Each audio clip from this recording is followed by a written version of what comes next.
Olá, vamos continuar nosso conteúdo na aula 16 sobre dinâmica dos fluidos. Apenas para lembrar, essas são as referências que nós adotamos. E na aula de hoje eu vou falar sobre viscosidade e sobre o teorema do transporte de Reynolds, que são dois temas importantíssimos no estudo da dinâmica dos fluidos.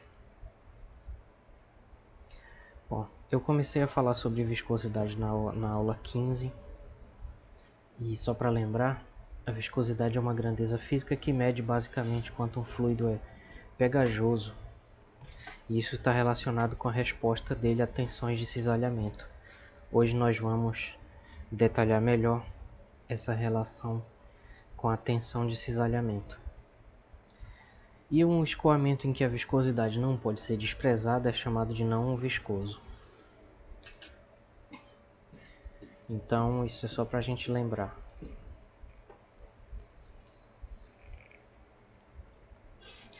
Bom, aqui que entra a questão da tensão de cisalhamento. Ela está relacionada com a taxa de deformação e com o gradiente de velocidade. Então, o que nós temos que imaginar aqui uma situação que nos permite entender melhor a relação entre tensão de cisalhamento e viscosidade. Eu vou explicar o que é isso agora. Então, vamos imaginar que aqui embaixo a gente tem uma placa que a gente está vendo ela transversalmente. E aqui em cima tem uma outra placa. Então, isso daqui seria uma imensa camada fina de água, separada por duas placas, sendo que a de baixo está parada e a de cima está se movimentando aqui para a direita, com uma certa velocidade V maiúsculo e aplicando uma força F aqui sobre essa camada de cima do fluido. Então, a viscosidade ela está relacionada com o fato de que quando essa tampa de cima se move para a direita, essa é uma situação ideal, uma situação exemplo, digamos assim, para a gente imaginar o que vai ser discutido aqui, mas essas ideias podem ser transpostas para uma situação em que essa tampa de cima e a de baixo são imaginárias. Na verdade, isso seria só um pedaço do escoamento. A gente poderia imaginar que isso aqui é um tubo e a gente está analisando essa parte aqui de dentro, né? Mas vamos imaginar que tem essas duas placas e essa daqui está aplicando essa força F. Então, essa camada que está mais próxima possível aqui da placa de cima vai se mover com uma velocidade V, que é igual à da placa de cima. E a de baixo vai ficar sempre parada. Então vamos modelar o que tem de intermediário aqui nisso, né? Então vamos supor que aqui nesse eixo vertical é um eixo Y, como está desenhado aqui. Para cá um eixo X. E vamos chamar de U minúsculo a velocidade no eixo X desse fluido, como é a convenção que a gente adotou de que o campo de velocidade do fluido é U I chapéu mais Vzinho J chapéu mais W K chapéu. Uma convenção apenas de notação. Então Uzinho é a velocidade no eixo X. Embaixo ela é 0, em cima ela é V. E aí nós vamos supor aqui um perfil de velocidade. Apenas para a gente começar a entender essa situação.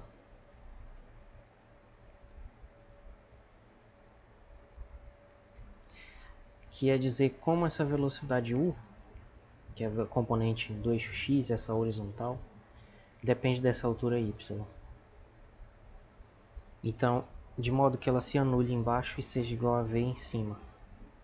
Então, para que isso aconteça, ela vai ser V sobre L, ou melhor, Y sobre L vezes a velocidade. Então, quando o Y for 0,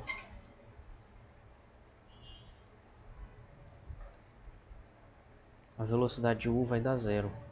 E quando o Y for L, ou seja, estiver aqui em cima, que L é esse tamanho aqui, essa espessura dessa camada, aqui vai ficar L sobre L, então U vai ser igual a V.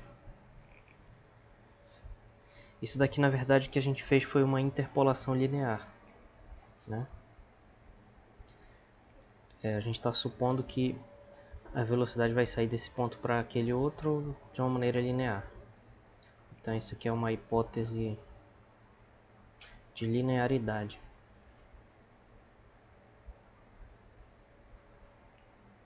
Que nada mais é do que a ideia mais simples imaginável.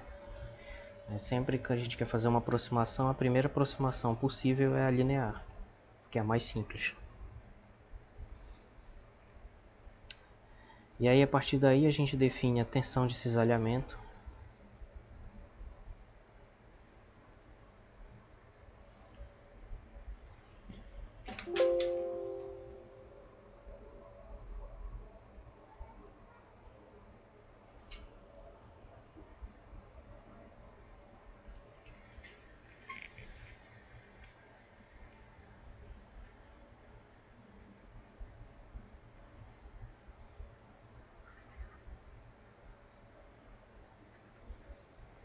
A tensão de cisalhamento, que na verdade é força sobre área, não exatamente força.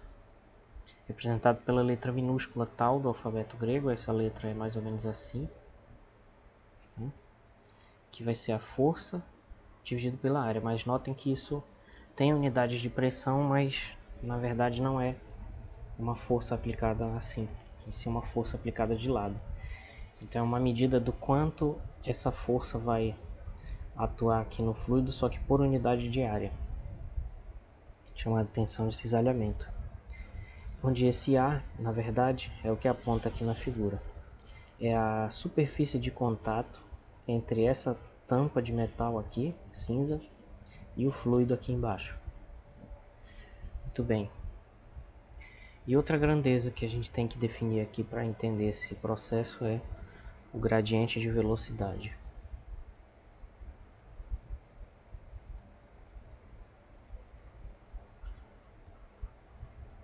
Gradiente é derivada, né?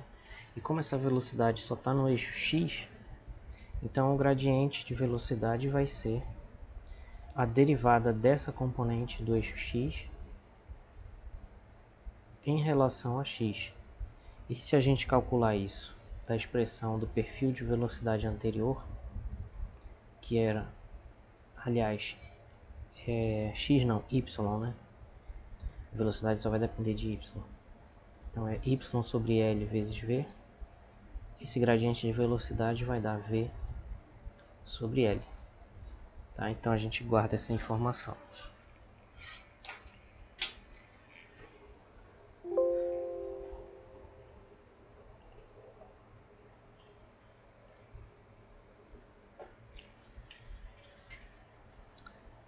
Então o que está acontecendo? Essa camada está se movendo para a direita, está empurrando o fluido, só que nem todas as partes do fluido acompanham da mesma maneira, né? E o jeito como isso acontece é justamente o que a viscosidade vai medir, né?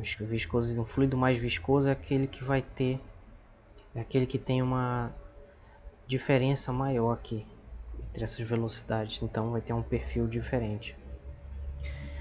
Mas para entender melhor isso, a gente tem que ver o que a gente chama de deslocamento angular,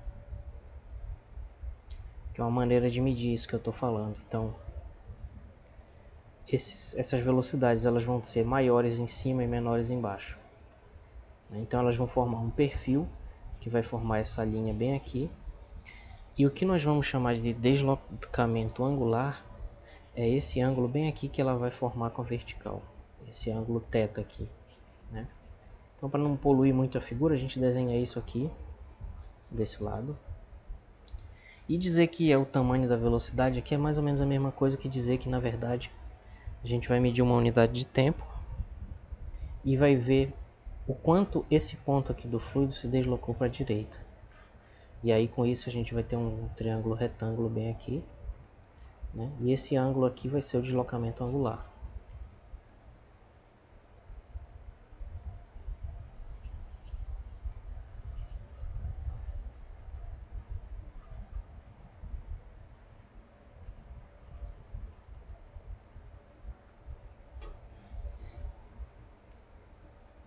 Então o deslocamento angular ele é esse d beta, só que como ele é muito pequeno, porque a gente está supondo aqui um intervalo de tempo muito pequeno que a gente está analisando isso, a gente pode aproximar esse ângulo pela sua tangente.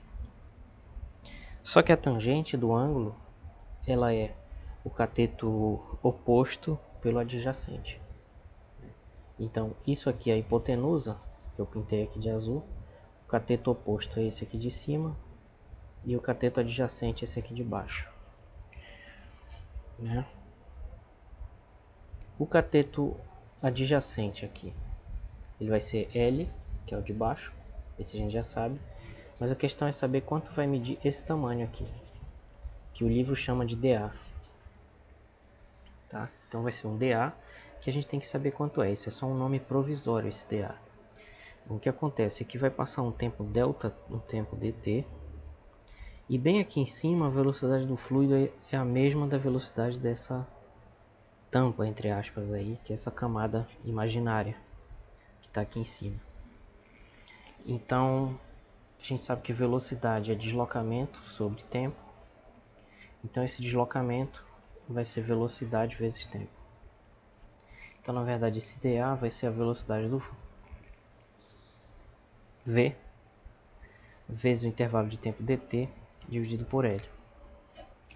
Ou seja, esse deslocamento angular, na verdade, vai ser v sobre L vezes dt. Só que nós vimos dois slides atrás, um slide atrás, que v sobre L é o gradiente de velocidade, que é du dy. Então isso aqui é na verdade du dy vezes dt. Esse é o deslocamento angular.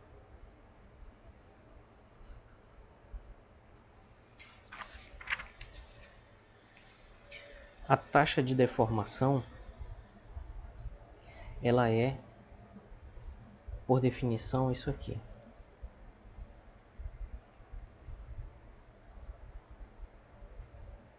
E eu já vou explicar por quê.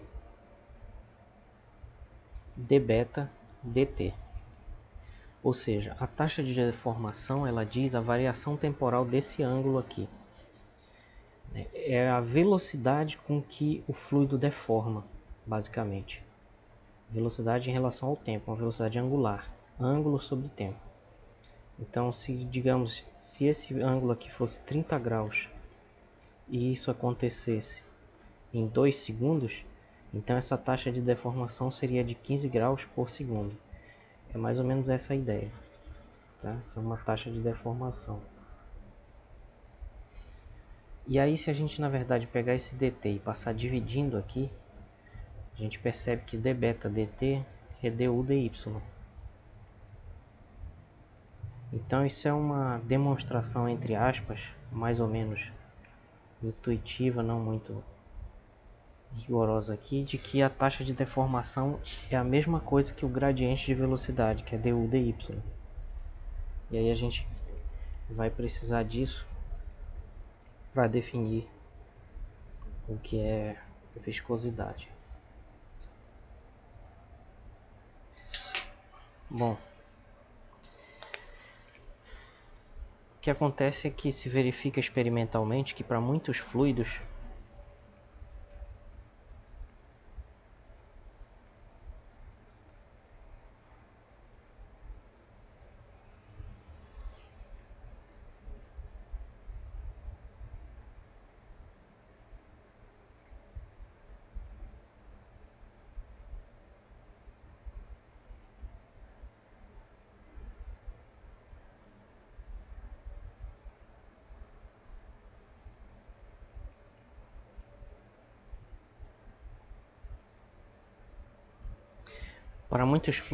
a tensão de cisalhamento tal é diretamente proporcional à taxa de deformação, que é d beta dt.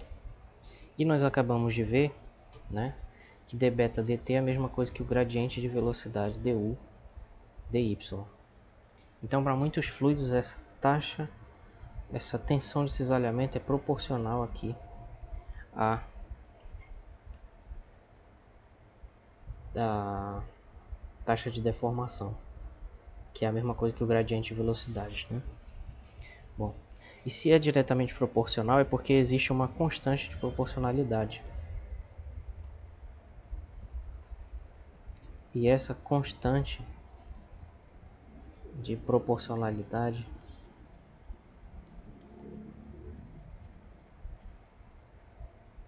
é chamada de viscosidade e é representada pela letra μ.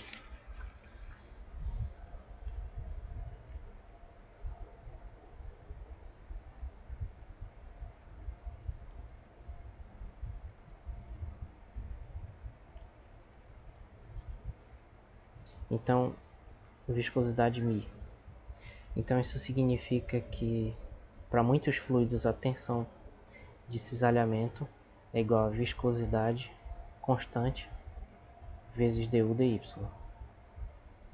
E aqui nesse gráfico da direita a gente tem um exemplo disso, né? O que significa que a viscosidade μ é a tensão de cisalhamento dividido por du dy.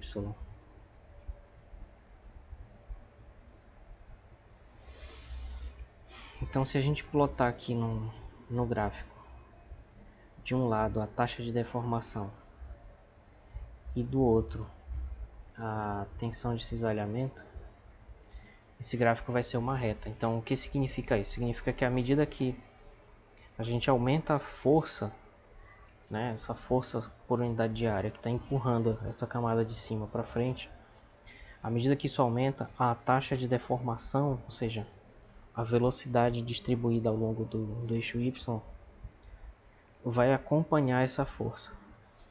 E se isso for uma proporcionalidade perfeita, né, isso vai ser uma constante. E essa constante é chamada de viscosidade. Mas essa não é a única possibilidade. A viscosidade ela pode não ser necessariamente constante. Eu vou chamar a atenção disso colocando aqui.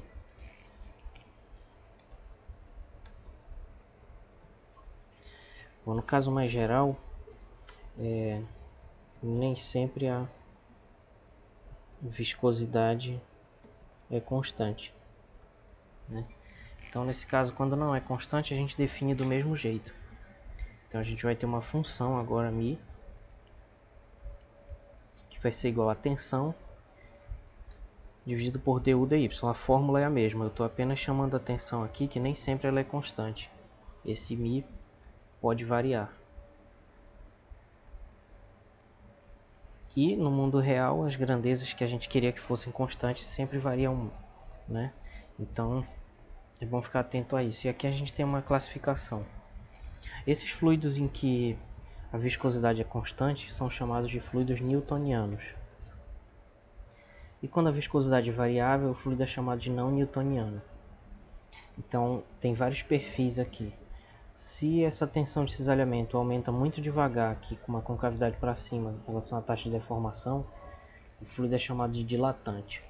Se ele aumenta com esse outro perfil aqui, crescente porém convexo, aí ele vai ser chamado de pseudoplástico, né? E se ela tem esse outro comportamento aqui, ou seja, só existe deformação a partir de uma certa tensão de cisalhamento crítica aqui, aí o fluido é chamado de plástico de Bingham. Então tem várias possibilidades. E na verdade a gente tem o newtoniano e todos esses outros três aqui são não newtonianos, tá? E a unidade de viscosidade ela vai ser a principal aqui vai ser quilograma dividido por metro segundo. Isso é a mesma coisa, 1 quilograma dividido por metro segundo é a mesma coisa, né? A gente sabe que isso é a mesma coisa que Newton vezes segundo dividido por metro quadrado.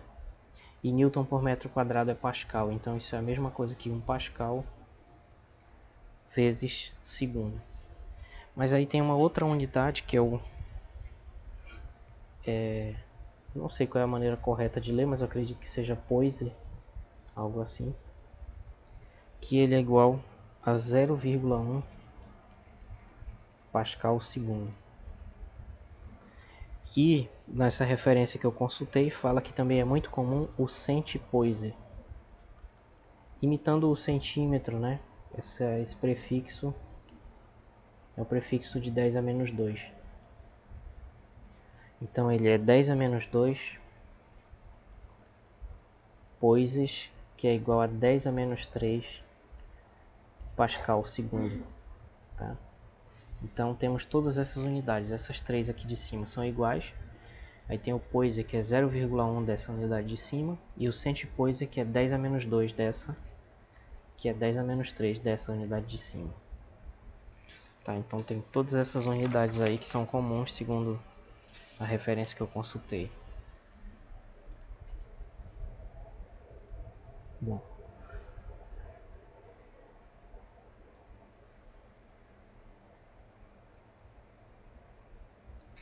antes de falar disso,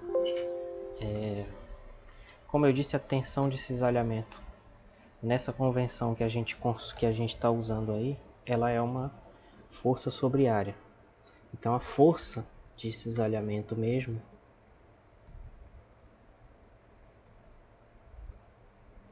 ela vai ser igual a tensão de cisalhamento vezes a área. Tá, então a força de cisalhamento aqui vai ser essa força F, que é igual a tensão de cisalhamento vezes a área. Tá?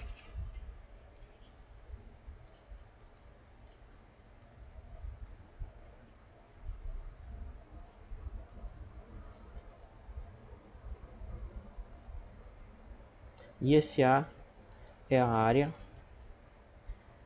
mas não é a área transversal. Tá? Essa área é a área da tampa de cima, né? Então eu vou colocar aqui ver figura anterior.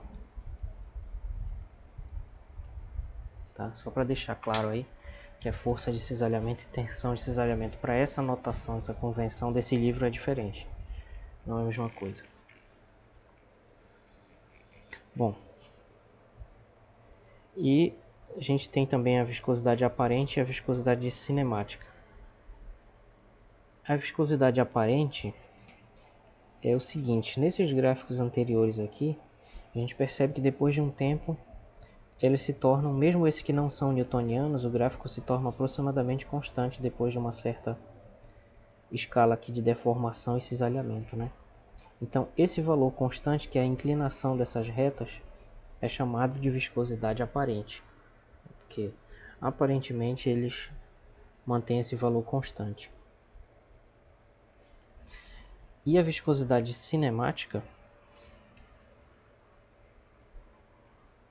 ela vai ser, então vamos colocar assim, se a gente colocar um gráfico aqui tal e aqui du dy, né, a gente pode ter um comportamento mais maluco possível aqui, e aí depois de um tempo ela vai ficar constante. Então essa inclinação mi aqui desse gráfico, inclinação da parte mais reta,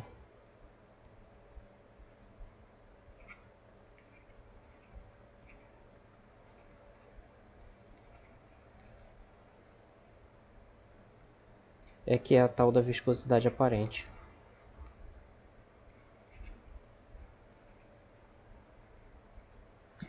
E a viscosidade cinemática é outra coisa.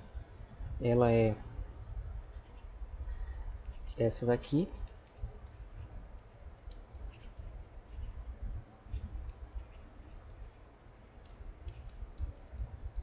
representado por essa letra Ni.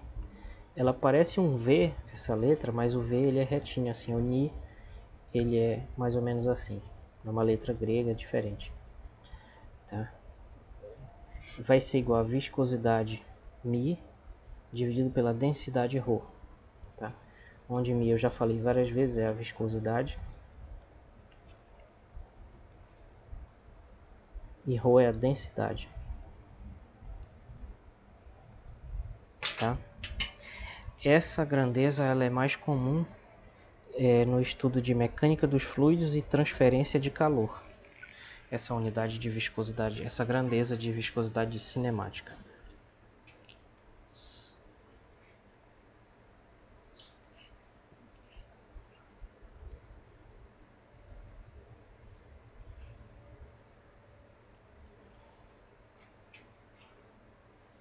Ok. E aqui do lado eu coloquei dois exemplos. Para mostrar que ela pode variar, inclusive, com a pressão. Então, a viscosidade do ar a 20 graus Celsius e 1 atm, ela vai ser 1,83 vezes 10 a menos 5 kg sobre metro segundo, que é aquela primeira unidade que eu dei. E a viscosidade cinemática, né, como vai dividir pela densidade, vai dividir por massa por volume, né? Então vai ficar metro quadrado por segundo. Ok. E aqui embaixo outros valores, né, que é para 20 graus Celsius e 4 atm. Bom, a viscosidade varia com a temperatura. Só que isso é teoricamente mais complicado.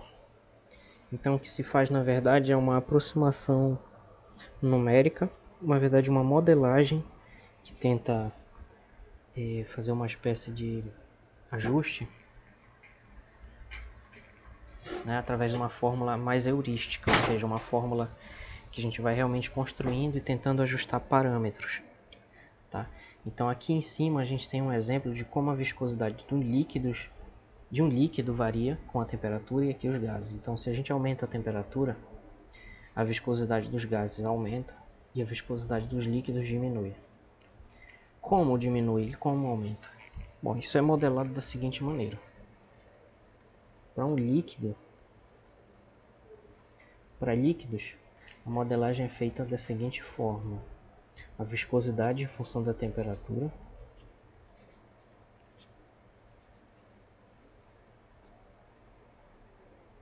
é igual a uma constante A vezes a temperatura elevada a meio, lembrando que essa temperatura aqui é absoluta, é na escala Kelvin, senão não tem como tirar a raiz se for negativa, né? Não faz sentido.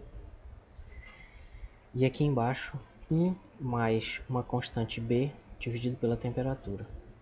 Isso daqui é uma maneira de simular esse gráfico aqui, onde esse A e esse B são parâmetros constantes experimentais.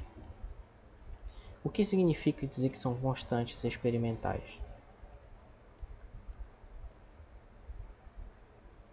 Significa que no laboratório a gente vai escolher um líquido, poderia ser, por exemplo, a água, poderia ser o etanol, sei lá, qualquer líquido, né?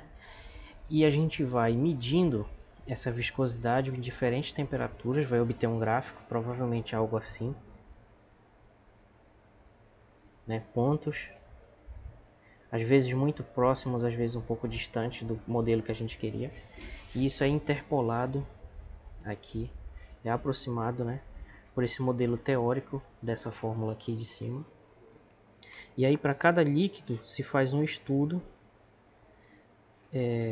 estatístico, né, para determinar quais são os melhores valores dessas constantes A e B. E aí essas constantes só vão servir para aquele líquido, naquelas condições, né? E é assim que se faz. Já vou mostrar para vocês o resultado disso feito com vários líquidos. Enquanto que para gases,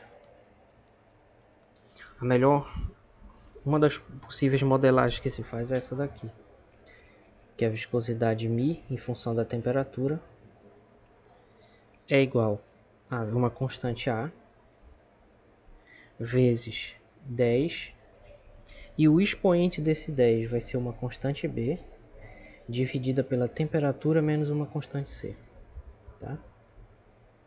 Então essa é a modelagem da viscosidade dos gases.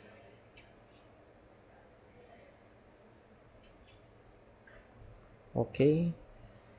Então, e novamente agora a gente vai ter três parâmetros, então A, B e C. vão ser também constantes experimentais. No mesmo sentido que eu falei dos líquidos.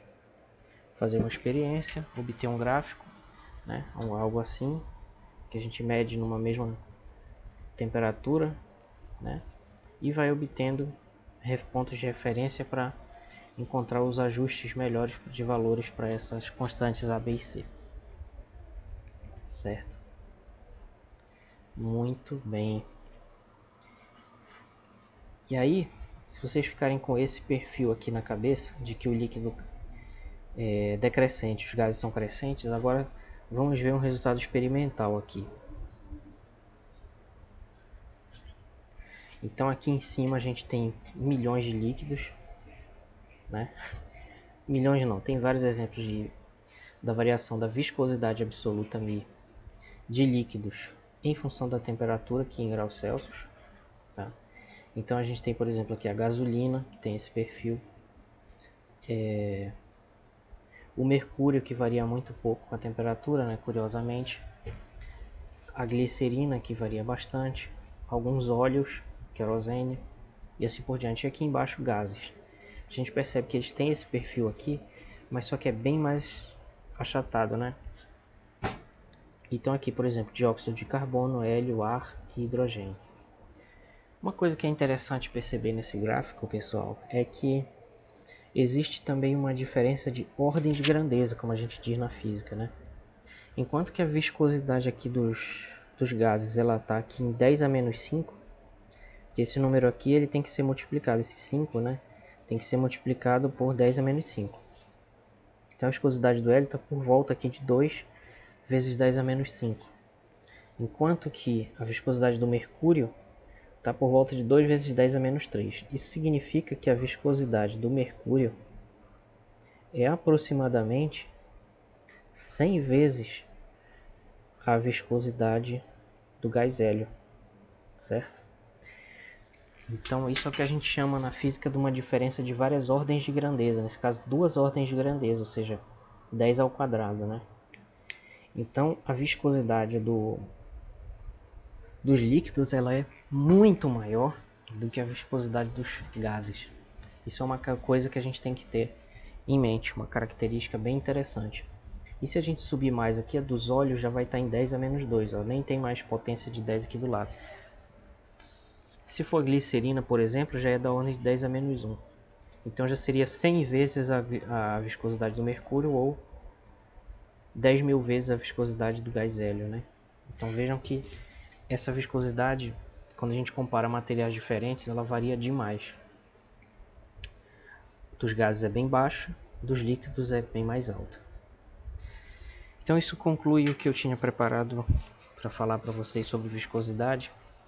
E agora nós vamos iniciar um tema muito interessante, chamado Teorema do Transporte de Reynolds, que é o que vai nos permitir falar sobre vários assuntos, como por exemplo a conservação da massa, da energia e do momento, que vão conduzir à equação da continuidade e outras equações importantes. Esse teorema ele serve para relacionar duas maneiras de entender a dinâmica de sistemas de partículas. Então, existem duas maneiras, que são a descrição via sistema e a descrição via volume de controle. Qual é a diferença? Bom, o sistema é uma coisa que envolve certas partículas aqui. Então, se essas partículas se movem, se espalham pelo espaço, né, e passam a ocupar aqui um novo espaço maior, isso continua sendo o sistema, certo? Então essa é a descrição via sistema. A descrição via volume de controle é diferente. A gente não fixa um sistema específico, mas sim uma região do espaço.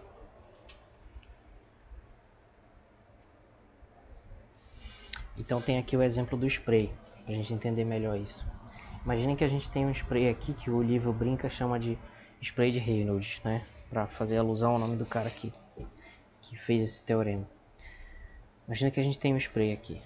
O spray em si, a lata de spray em si, é um volume de controle, ou seja, é um volume por onde vai estar acontecendo aqui os fenômenos que a gente pode estudar e que a gente vai fixar esse volume, vai considerar que ele está imóvel aí e que ele não muda, e a gente estuda o que acontece e passa nesse volume. Depois a gente pode considerar também um volume de controle que muda e que se move, mas vamos fixar primeiro uma ideia bem simples aqui.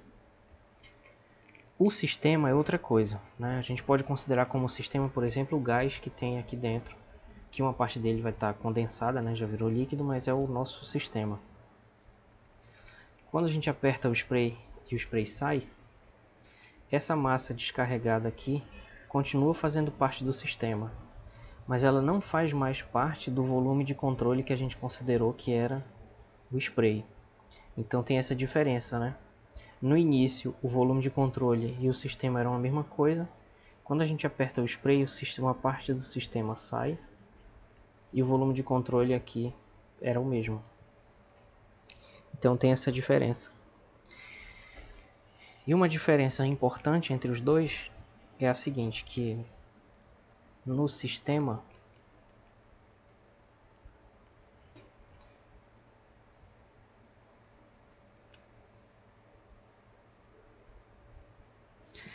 num sistema não há troca de massa na fronteira.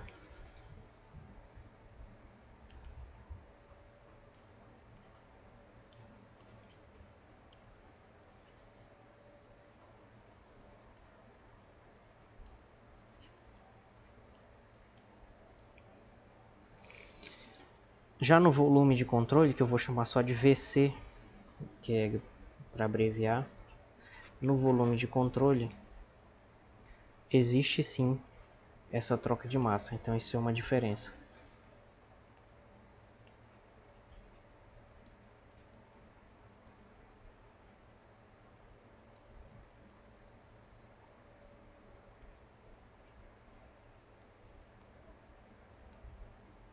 Tá? Então essa é a diferença entre o sistema e volume de controle. O que acontece é o seguinte, é que essas abordagens elas precisam ser relacionadas. Como é que a gente relaciona uma abordagem via sistema com uma abordagem via sistema via volume de controle? Para que a gente possa entender isso da melhor maneira possível, a gente vai estudar uma grandeza genérica. Vamos chamar essa grandeza de B, sendo que ela pode ser massa, pode ser energia, pode ser momento e pode ser outras coisas também. Vamos considerar que ela varia no escoamento e ela varia no tempo e no espaço, em cada modo de descrição. Tá?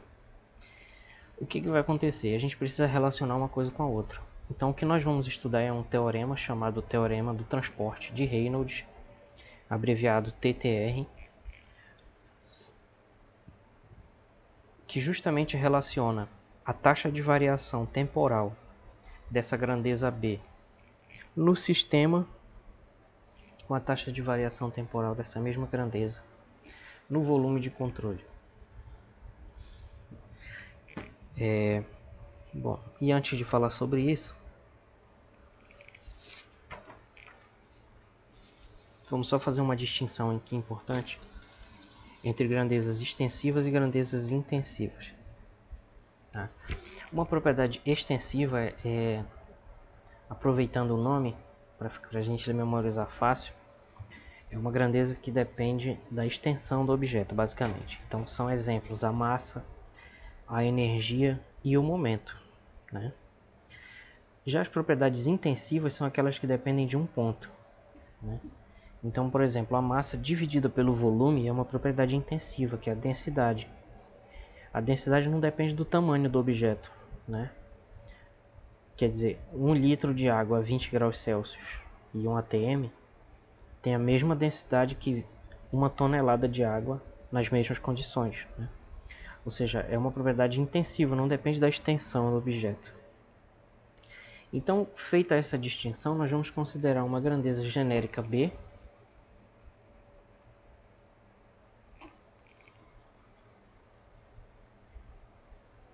vai ser uma grandeza genérica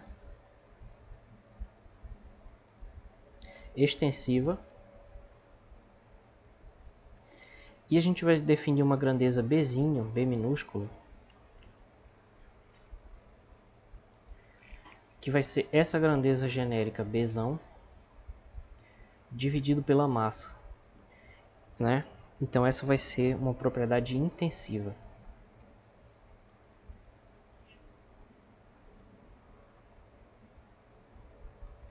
Por que ela ficou intensiva? Porque eu dividi pela massa. Então se essa propriedade fosse, sei lá, por exemplo, o volume, né? Então o Bzinho seria o inverso da densidade, seria uma propriedade intensiva, que só depende da densidade, por exemplo, né? Então o que nós vamos considerar aqui é uma simplificação que a gente possa usar para relacionar essas duas descrições, né? Então vamos imaginar essa situação aqui, a gente tem um tubo, pode ser um tubo real ou podem ser só linhas de emissão, por exemplo, do escoamento do fluido, e que a gente está analisando um trecho interno aqui do escoamento, pode ser, não faz diferença. De qualquer maneira, vamos chamar isso aqui temporariamente de paredes, né, aqui de escoamento aqui, certo? Ou fronteira desse escoamento, tá? Beleza. Num certo instante t inicial, o sistema está todo aqui nesse volume. Esse vai ser o volume de controle, certo? Que nesse instante inicial t coincide com o sistema. Só que vamos supor que o fluido está escoando para cá, para a direita, e que nesse ponto aqui ele tem uma velocidade v1. Ele vai escoar para lá e devido às variações naturais aqui do movimento, essa velocidade vai passar a ser v2 e agora o sistema vai estar localizado nesse outro volume aqui. O que a gente vai obter no teorema de Reynolds é uma maneira de relacionar a grandeza que está variando, a grandeza B variando nesse sistema com a grandeza B variando em relação a esse volume de controle, certo? Supondo, né, que o escoamento ao lado é uniforme, que tem uma única entrada e uma única saída. Por que isso? Porque em aplicações em engenharia geralmente tem várias entradas e várias saídas. E como a gente quer aqui ter um ponto de partida, uma coisa central, teórica, básica, fundamental para a gente continuar, a gente vai supor primeiro o caso mais simples, que é uma única entrada e uma única saída. Nesse caso, isso aqui do lado esquerdo é a entrada, lá do lado direito é a saída. E vamos supor que o escoamento é uniforme, ou seja, essa velocidade V1 ela é a mesma em todos os pontos dessa entrada aqui. Os vetores têm todos o mesmo tamanho, apesar do meu desenho ser ruim e não ser perceptível isso. Não seria uniforme se a gente considerasse, por exemplo, a viscosidade, né, como a gente viu ainda agora, que vai ter um perfil de velocidade aqui. Vai ser diferente. Nesse caso aqui é uniforme. E o que nós vamos estudar então é o que acontece depois de decorrido um tempo ΔT. O que acontece no tempo T mais ΔT, né? Nas duas descrições. Vamos comparar. Bom, basicamente é o seguinte. No instante T, o sistema coincide com o volume de controle, isso que está pequenininho aqui embaixo do lado direito. Só que no instante T mais ΔT, o sistema vai ser igual ao volume de controle, tirando a parte 1 aqui, né, que é a parte que ele andou, e somando essa parte 2 aqui, certo? Na verdade, acho que a parte 1 englobaria tudo isso aqui e a parte 2 tudo isso aqui, eu me confundi, certo? Então é basicamente isso. E aqui eu fiz uma pequena simulação para a gente entender o que está acontecendo. Então esse tracejado verde aí representa o volume de controle e o tracejado azul representa o sistema. Quando o fluido escoa, esse trecho pintado de azul aqui, que é o sistema, ele anda para a direita e o volume de controle permanece lá parado, certo? Então é isso. O volume de controle de verde aí parado e o sistema se movendo para a direita. E a gente vai relacionar a grandeza B vista num ponto de vista e vista no outro. Como é que a gente faz isso? Basicamente, como a gente viu que no instante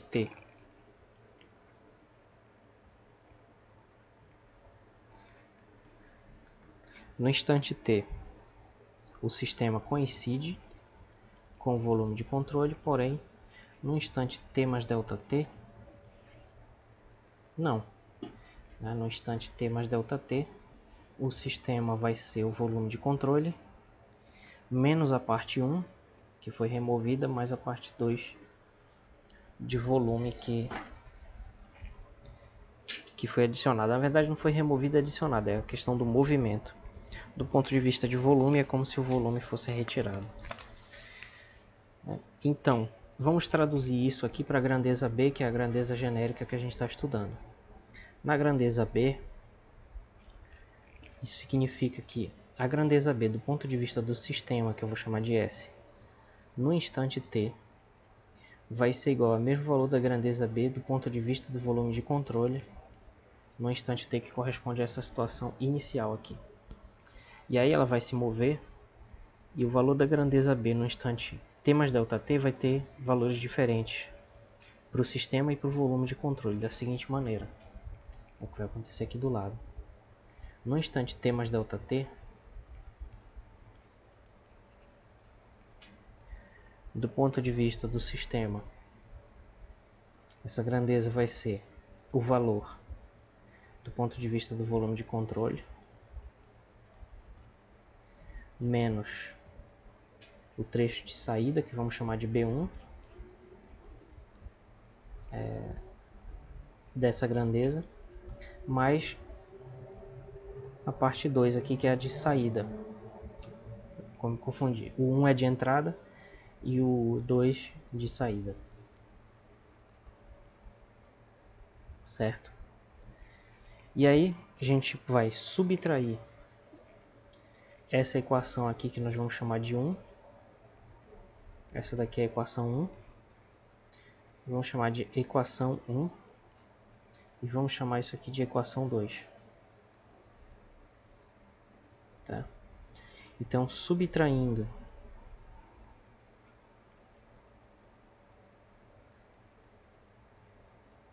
equação 2 menos equação 1, né, vai ficar o seguinte. Do lado esquerdo aqui. Do lado esquerdo aqui, BS de t mais ΔT menos BS de t vai ser igual a P do volume de controle t mais ΔT menos, né, que é menos esse termo aqui, então é menos B no volume de controle no instante t, e sobrou esses dois aqui que não tinha análogo no instante t lá, então fica menos B1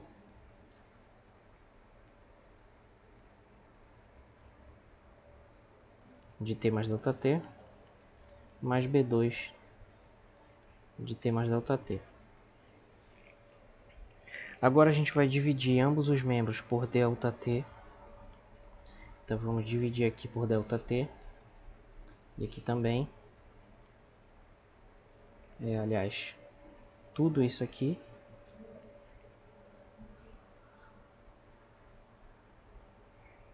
Isso aqui também. E isso aqui também. Tá? Então a gente subtraiu uma equação da outra. E dividiu por ΔT. Agora a gente vai tomar o limite quando ΔT tende a zero.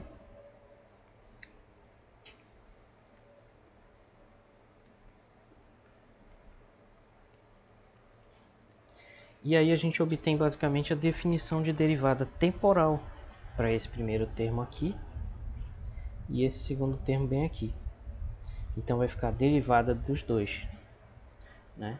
Ou seja, vai ficar a derivada de B do sistema dt igual a derivada de B do volume de controle dt E esses termos aqui, a gente usa uma notação para eles que pode confundir com a derivada temporal, mas não é uma derivada temporal. A gente vai chamar isso daqui de B1 ponto e esse aqui de B2 ponto. Isso é uma notação específica aqui de dinâmica dos fluidos, que a gente não deve confundir isso com uma derivada. Isso vai ser B2 ponto. E que na verdade a gente pode considerar que é também, porque basta considerar que o 1 e o 2 eram zero no início, então também pode ser visto como uma derivada temporal. Então a gente vai escrever isso assim. Em vez de B1, a gente vai chamar de B de entrada, ponto, e B de saída, ponto. E esse daqui já é, na verdade, o principal do teorema do transporte de Reynolds, mas a gente ainda precisa fazer umas adaptações para escrever isso de um jeito que possa ser mais útil, né? Porque o que é esse B de entrada, o que é esse B de saída, como é que calcula? Isso pode ser confuso. Então o que a gente vai fazer aqui? Vou fazer uma pausa aqui nessa equação e vamos analisar melhor esses dois termos.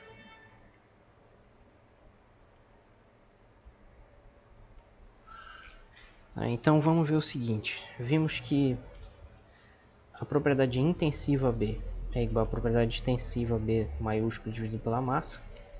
Isso significa que B é igual à propriedade intensiva vezes a massa. É interessante que a gente escreva isso tudo em termos de propriedades intensivas, né, para que desapareça dependências com o tamanho, porque aí fica mais fácil de aplicar. Sempre que a gente estuda fluidos, a gente tem que fazer isso, né? Então, fica a propriedade intensiva B. A massa a gente vai escrever como sendo densidade vezes o volume. Por quê? Daqui para cá, densidade é massa por volume, então massa é densidade vezes o volume. E esse volume a gente bota um tracejado aqui para não confundir com a velocidade, tá? Já falei sobre isso antes, isso daqui significa volume. Alguns livros usam um V diferentão assim. Não é tão diferente assim, um V grandão assim.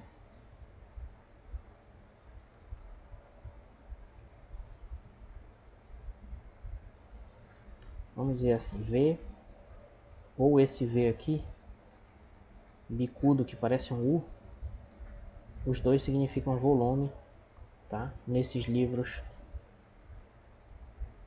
de dinâmica dos fluidos. Então isso aqui é um volume, tá? Ok. Então em vez de massa a gente coloca densidade vezes o volume. Agora a gente vai calcular o volume. O volume vai ser a área de cima, a área da seção transversal, na verdade, né? Que a gente está estudando no escoamento assim. Então o volume vai ser essa área da seção transversal vezes um ΔX aqui. Esse vai ser o volume. E aqui é a área do lado, né? Esse aqui vai ser o volume, vai ser a área vezes ΔX. Então, na verdade, isso fica B vezes ρ e o volume vai ser a área vezes ΔX.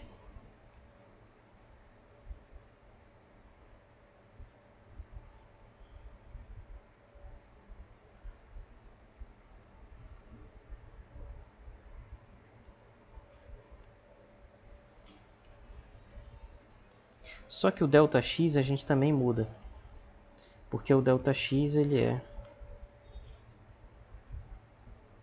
velocidade vezes o tempo. Agora sim, esse V é velocidade.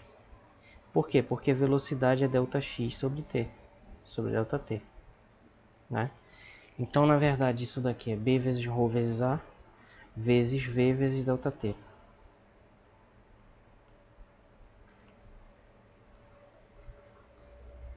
Resumindo, esse é o B.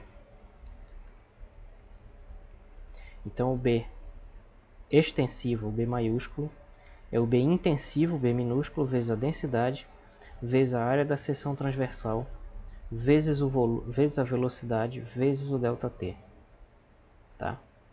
Aí agora a gente pode pensar de novo nisso aqui, no B de entrada e no B de saída, que a gente pode dividir os dois por ΔT e tomar o limite e determinar, né?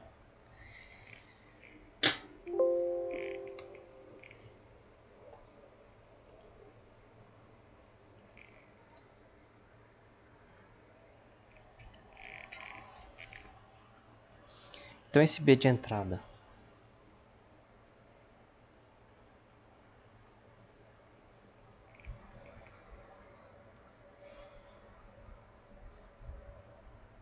ponto vai ser o B1, é o limite na verdade, né? Quando ΔT tende a zero, do B1 dividido por ΔT. E o que é esse B1?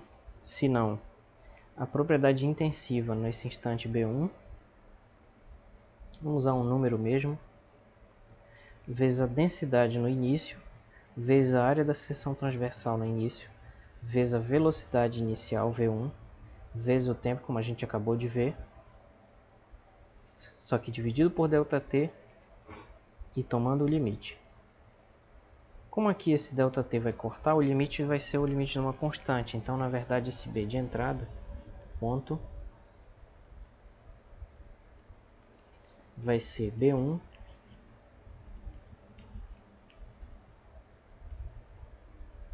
minúsculo ρ1 A1 V1. Esse 1 significa nesse instante 1 aqui, é só lembrar da figura, tá? Nesse primeiro instante aqui, a velocidade é V1. E da mesma forma, analogamente, a gente pode ver que o B ponto de saída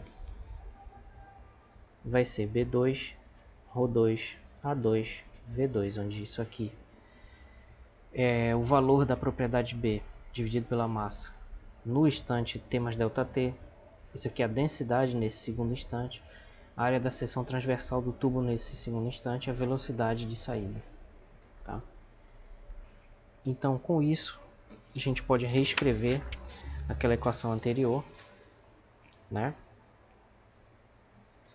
E obter dessa maneira, finalmente, o teorema do transporte de Reynolds, certo? Então, esse teorema, finalmente,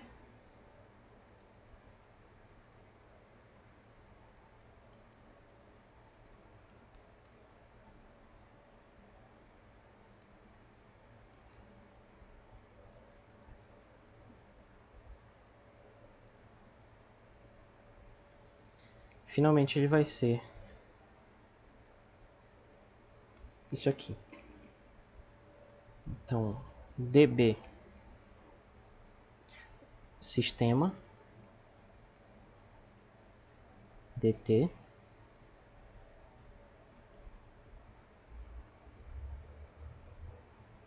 é igual a dB do volume de controle dt. B sistema é o valor da grandeza genérica B, que pode ser massa, densidade, massa, energia ou momento, né, a taxa de variação temporal disso em relação ao tempo, do ponto de vista do sistema, e aqui o valor dessa grandeza B do ponto de vista do volume de controle, a sua taxa de variação temporal, menos B1 ρ1 A1 V1 mais B2 ρ2 A2 V2. Lembrando que esse V não é volume, sim velocidade. E assim a gente obteve aqui finalmente, esse daqui seria o enunciado desse teorema do transporte de Reynolds.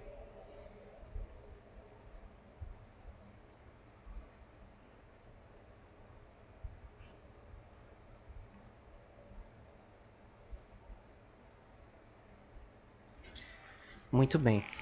No caso mais geral,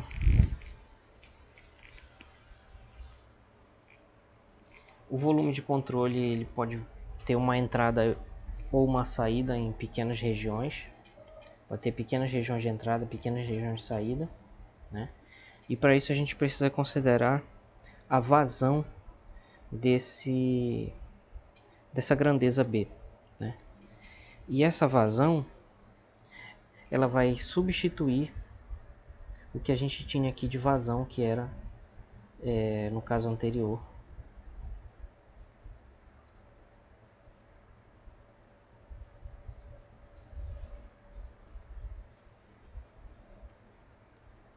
que era basicamente B vezes ρ vezes V vezes A, que a gente acabou de ver, né? Só que no caso mais geral, em vez de V vezes A, o que a gente tem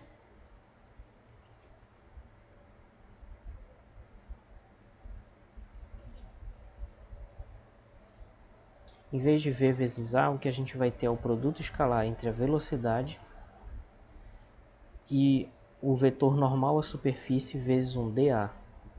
E isso vai dar um pequeno fluxo. Então, em vez de B ρ V vezes A, o que a gente vai ter é B ρ vezes V escalar N dA. E para somar com todo o fluxo total, como está escrito aqui na figura, que a gente vai ter a diferença entre o de entrada e o de saída, que vai ser a integral sobre a superfície agora de controle, não mais o volume, porque V escalar N dA é claramente um elemento aqui de fluxo, então é sobre uma superfície, tá? Que é a fronteira do volume de controle. Então o fluxo total dessa grandeza B vai ser a integral na superfície de controle desse pequeno fluxo aqui. Esse aqui é o tal do fluxo, que nós poderíamos chamar de dφ, porque na verdade é só um elemento infinitesimal de fluxo. Então com isso a gente tem o fluxo da grandeza B através de uma pequena área dA. E por que ele vai ter aquele valor? A gente tem que fazer uma análise aqui daquele produto escalar. Ó, se o escoamento for para fora, como o vetor normal à superfície é sempre para fora, porque isso é uma convenção, e bem aqui vai ter um elemento de áreas dA, que é sempre positivo, porque é uma área. Se esse fluxo, se esse escoamento for para fora com um ângulo θ, que é menor do que 90 graus, então a gente sabe lá da álgebra vetorial que esse produto escalar vai ser V cosseno θ. E se esse ângulo está entre 0 e 90 graus, então esse cosseno θ vai ser positivo, tá? Que vai ser o cosseno de um ângulo agudo. Isso é uma coisa que a gente tem lá da trigonometria, que a gente pode ver, por exemplo, no triângulo, no ciclo trigonométrico. Se a gente pega um ângulo θ bem aqui, e bem aqui é 90 graus, né? Vocês devem lembrar disso, que é 90 graus. Se o ângulo θ está entre 0 e 90, o cosseno vai estar bem aqui e vai ser positivo. Se o ângulo é maior que 90, se for bem aqui, por exemplo, aí o cosseno vai estar bem aqui no eixo dos cossenos, vai ser negativo. Que é o que vai acontecer quando o fluxo for um fluxo de entrada. Então, quando for um fluxo de entrada, vai ser negativo. É por isso que aqui na fórmula anterior, lá onde eu já escrevi a entrada e saída desde o início, tá negativo. E a saída positiva, certo? Então é bom ter em mente essas coisas, de que quando a gente considera esse fluxo através dessa integral que está aí embaixo do lado direito, a gente já está considerando, na verdade, que já está considerando todas as entradas e todas as saídas, porque isso vai ser calculado na integral. E finalmente, se o fluxo, se o campo de velocidade do fluido for paralelo à superfície naquele ponto, não tem fluxo de grandeza B naquele ponto, porque o produto escalar vai ser zero, né? Isso representa o fato de que, na verdade, o fluido está escoando paralelo a essa linha, então não está tendo essa troca. Não está nem entrando nem saindo.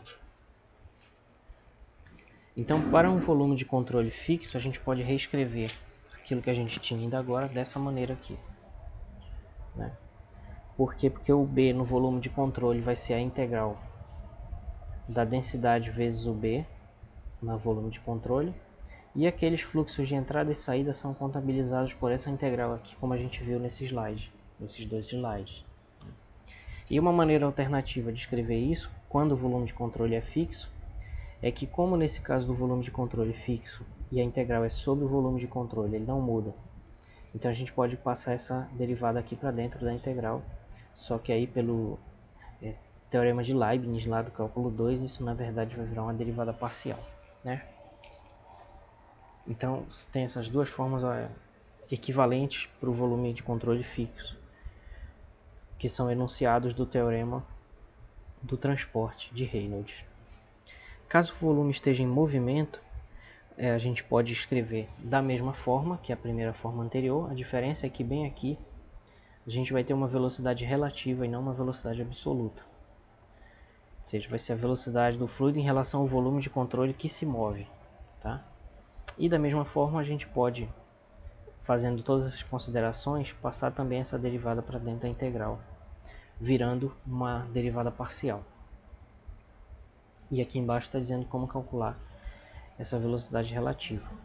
Vai ser a velocidade do fluido, mas em relação ao volume de controle, porque a gente vai estar subtraindo da velocidade do volume de controle em relação ao sistema de referência no qual ele está em movimento. E em regime permanente, é um caso particular, é quando as propriedades do fluido não variam com o tempo. É preciso vocês verem isso depois em detalhe aí, porque não é a mesma coisa que um escoamento estacionário, é diferente. Muito bem.